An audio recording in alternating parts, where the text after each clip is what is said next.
नमस्कार दोस्तों, मैं आचार्य ध्यान आमीन और यहाँ अवधूत गीता पे 17वां सूत्र बोल रहा हूँ। 17वां सूत्र आपको समझाता हूँ, उससे पहले 16 को दोबारा हम समझें।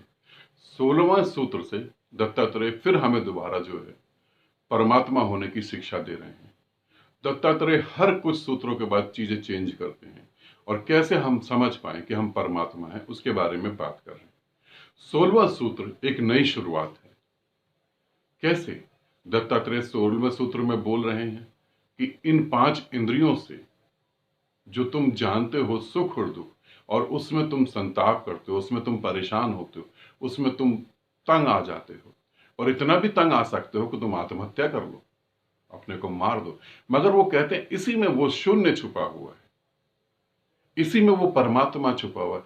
क्योंकि बिना ऊर्जा के तो कुछ भी नहीं हो सकता। बिना ऊर्जा के गंध नहीं, स्वाद नहीं, बिना ऊर्जा के तो कुछ भी नहीं। तो फिर तुम उस ऊर्जा को पकड़ने की कोशिश करो और उसके लिए उपाय बताते हैं। या तो जिसे तुम देख रहे हो तुम उसी में फिर डूब जाओ, जैसे मीरा कृष्ण में डूब गई, ऐसे तुम भी डूबो। तुम उस ऊर्जा को ढूंढो। तुम किसी के प्रेम में हो, प्रेम से तुम्हें आनंद मिल रहा है, अब उस ऊर्जा को ढूंढो। तुम्हें कोई संगीत सुनने में मजा आ रहा है, अब उस ऊर्जा को ढूंढो। तुम्हें खाने में कुछ मजा आ रहा है, उस स्वाद में उस परमात्मा को ढूंढो। उन सूत्रों को आज जहां हम खड़े हैं यहां समझने का दृष्टिकोण बिल्कुल बदल जाते हैं। उस पदार्थ में उस चेतना को ढूंढो, जिस चेतना की वजह से पदार्थ कभी नहीं हो सकता। पदार्थ हो या ना हो, चेतन तो फिर भी है। पदार्थ हो या ना हो, ऊर्जा तो है ही। तो उस पदार्थ में अगर तुम्हारी पकड़ पदार्थ पे ही टिक गई तो पदार्थ को छोड़ के भागो नहीं, पदार्थ को ही समझो कि उसमें ऊर्जा कहां है, उसे ढूंढो। इसे ढूंढो। आसमान का अस्तित्व बिना बादलों के भी है, मगर बादलों का कोई अस्तित्व नहीं है आसमान के बिना। तो जिसका अस्तित्व सदा से है उसे ढूंढो। आकार में निराकार को ढूंढो। कैसे? अभी तो तुमने आकार में ही अपना परमात्मा माना हुआ है, उससे मुक्त हो। अब हम 17वें सूत्र को लेते हैं।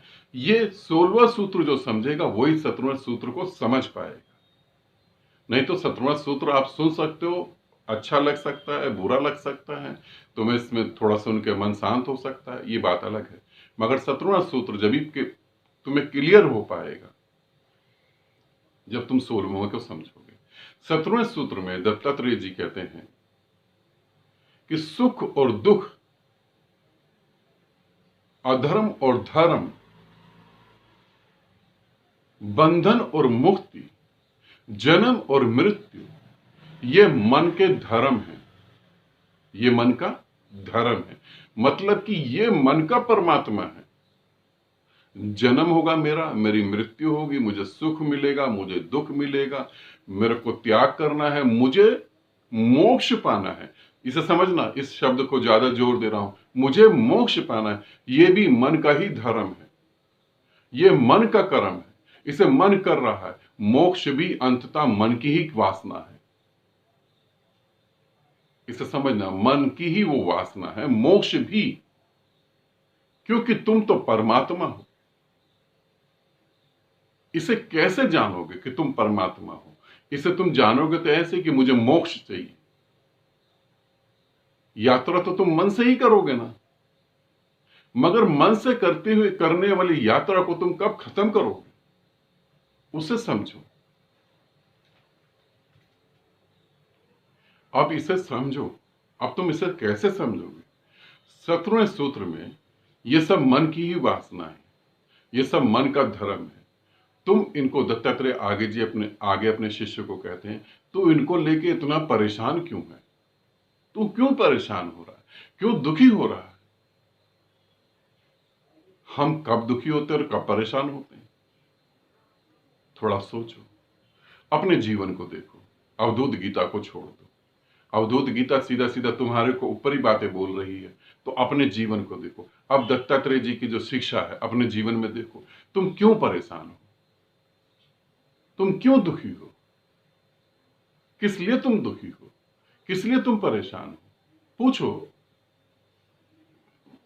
जब तुम अपने से पूछोगे तो पता है कौन सा उत्तर तुम्हें मिलेगा?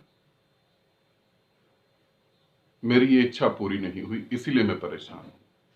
मेरे पास पैसा नहीं है इसीलिए मैं परेशान हूं। मेरी शादी नहीं हो रही इसीलिए मैं परेशान हूं। मेरे बच्चे मेरा कहना नहीं मानते इसीलिए मैं परेशान हूं। मेरी वासनाएं पूरी नहीं हो रही इसीलिए मैं परेशान हूं। मुझे मोक्ष नहीं मिल रहा इसीलिए मैं परेशान हूं।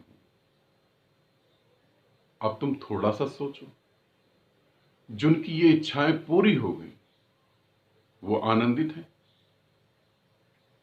जो मोक्ष की इच्छा लेके बैठा उसे मोक्ष कभी नहीं मिलता। मेरे बच्चे मेरा कहना नहीं मानते इसीलिए मैं परेशान हूं।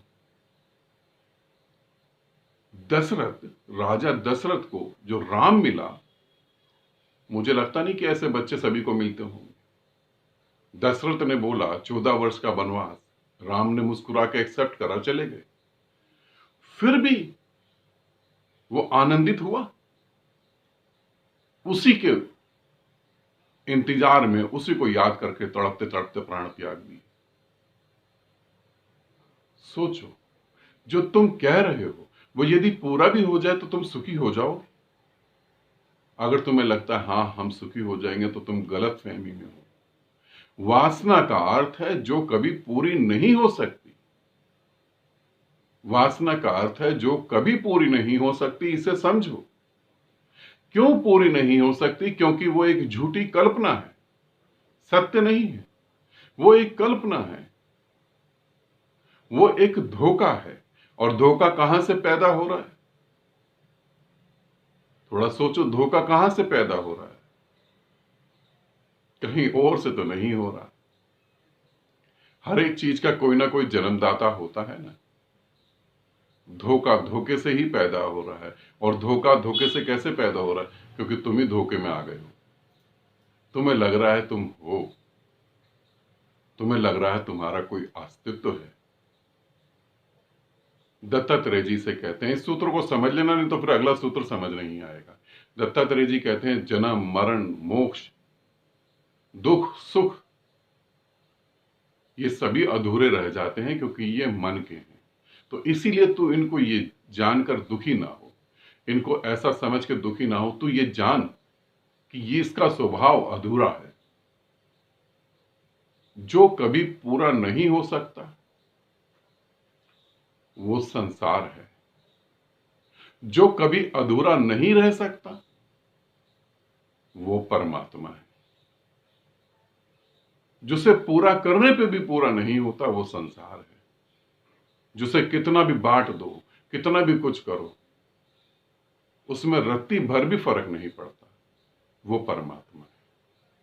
आनंदित रहें, सदा खुश रहें। बहुत बहुत प्रेम आप सभी को।